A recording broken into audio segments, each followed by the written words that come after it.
directed part of it about it's very quiet. It's like, huh, I want a window there. Hole opens up. There was color in this. I reached my left hand through. I want an apple. Right, now this road over here, Waterloo Road, was originally Bismarck Street, and this is where a mass murderer did his last murder. He was tracked down by the police after that. 1914, Joseph George Smith was the sort of person who had the gift of the gab. He had a big moustache, he was the youngest man, and he was able to talk to ladies. And he used to get together with all these married ladies and persuade them to part with his money.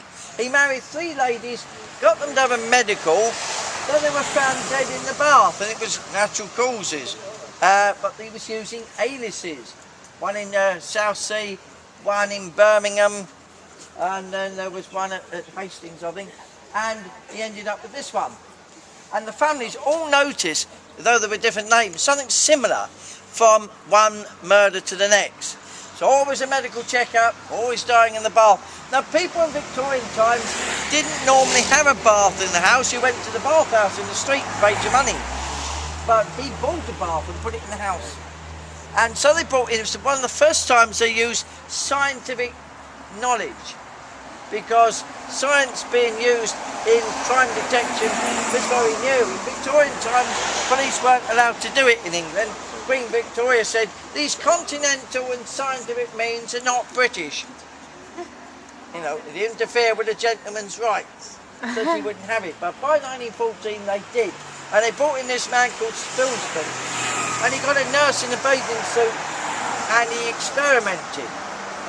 He grabbed her legs one way, then he grabbed them another way, and then he grabbed them in like that, and she shot underwater and nearly died.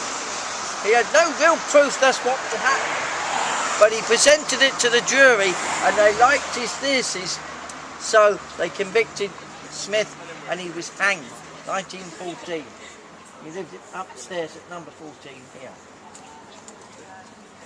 Right, we're now going off to do where the mental asylum where it's alleged Jack the Ripper was locked up. Would you like to follow me down here?